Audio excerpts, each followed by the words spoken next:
right, so midweek prep for Vanderbilt, challenging opponent. They've not played in, I guess, about 3 weeks when we play, and not as much film as other teams on them.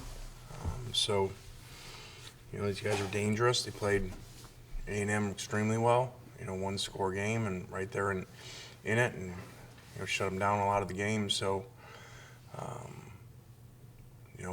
we're trying to get to 1-0. Doesn't matter who the opponent, where it is, whatever. We've got to improve. We've got to play better and finish games off. Question for Coach. Start us off, Nick. Lane, there's no indication you've heard that Vanderbilt's going to have COVID issues this week. You expect the game to be played, correct? Yeah, I have not heard anything like that at all.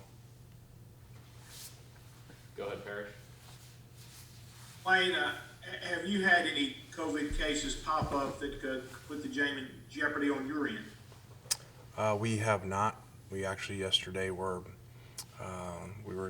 had no negatives, so, or positives, whichever way you phrase it. Are you concerned that you guys could look at Vanderbilt's last two scores from when they did play and overlook them at all? Yeah, very concerned. With a team that you're in a first year and you haven't, been through a season with them. We talk about it so that they understand. Every week is new.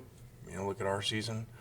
And so, you got to play regardless of who you play, but especially in the SEC, everybody's got really good players and really good coaches. Go back to Nick. From what you saw in that Vanderbilt game against A&M, what did their defense do to shut down that offense, and kind of what changed against LSU and Carolina? Well, the turnovers. I also think these guys, between injury and COVID, lost some players and some depth. It sounds like in the next two games, and so I'm sure that was part of the difference in the scores. So the game is not that complicated. If you turn the ball over, and on defense you tackle really well and keep the ball in front of you, you're gonna beat in a lot of games. Go ahead, David. Lane, throughout the course of your career, have you ever had any matchups with Derek Mason? Did you know him, relationship with him, or anything like that? I don't recall exactly. I'm pretty sure he was at Stanford when we were there, but I don't remember. As assistants, you don't know everybody and everything, and so I don't remember exactly. I have met him, and I have really good respect for him. Any other questions for Coach?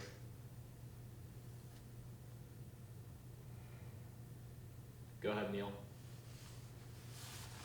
Lane, I was wondering how many pennies have showed up at the building over the course of this week. I was waiting for that, Neil. You guys took a long time to get to that. You guys are getting soft. Because that's really the only question you cared about. You really didn't care about the other ones. I've had a lot of offer for pennies. I've had some offer, from my son for some math education, also some tutoring. I would like to say that I did know that all along. I was just setting it up for more attention when I got to the replay part. So, just like the video at FAU, when the no energy video, and I did that on purpose just so we could get more publicity, and so I would assume we're kind of the most talked about 1-4 team, and people forgot we're 1-4, so maybe it worked. But I did joke with the commissioner when he called me and told me about the fine. I said I was surprised that a retweet would get you a fine. It's not something I'm saying, and so we retweet things all the time, and I kind of joked with him. I said, well, if I'm getting fined, I got to do something, so not just a retweet. That's not very much fun. So, I had a little fun with him with the pennies. So, and it's behind us. I understand his position, so I really thought it was okay. I really was retweeting not because of the comment. I was retweeting because the video with it showing so all the fans could see in case they hadn't seen, it hit in the hand.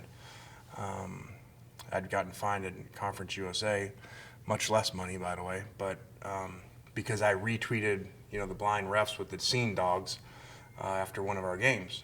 Well, the commissioner, Judy, said, hey, you could have got away with the retweet, but you tagged at Conference USA officials or something. So I thought I was okay there, but I guess not. Some of the players, I guess that was yesterday, said that they appreciated you doing that. It felt like you had their back, that kind of thing. What kind of feedback have you gotten from players about the fine and the tweets and stuff? Well, they joke about it out there, you know, 'cause that's a lot of money, but especially when you're a college kid, that's a ton of money, you know. So they kind of joke and they're mad at me, like, you know, can you just share that with us, you know, save the retweet and help us out, you know. We can barely make dinner around here. So I don't know. I like to think the players think that, you know, we don't say things in the media because what we're supposed to, and you know what the media wants us to say. You know, we protect our players and back our players. Go back to Parrish. Obviously, Lane, the fine was announced Monday night, but I'm wondering if you heard anything else from the SEC about just the way you shared your frustration with us on Monday. I know you didn't specifically mention the conversation with the conference office, but you were pretty candid with us in your feelings. Well, I had not gotten the call from the commissioner about the fine when I talked to you guys, so I thought I wasn't. You know, and I did say I thought that, you know, I wanted to say some things or repeat part of that conversation to you guys, and I didn't, you know, because of, you know, what they said of not repeating it. So he seemed to be good with what I said with you guys and understanding that, you know, I was frustrated, but that I didn't cross the line. So I think we're good. Well, we appreciate you being candid, Lane. By the way, please continue. Thank you.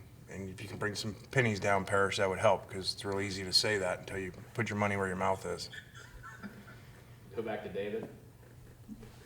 Hey, Lane, I'm not trying to debate you or anything, but college football is full of criticism. You guys as coaches get criticized, players get criticized, all very publicly.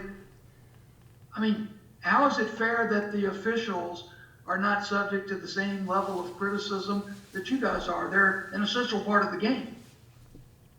I don't know that. I think that was kind of my frustration about, you know, saying, hey, we can't say what they said, you know, like, but we've got to answer, you know, when we don't manage a game well, you know, or, you know, I probably should have used the timeout earlier. And so I got to answer those things, but I don't know. I guess we make a lot more money than they do. It'd probably be their excuse.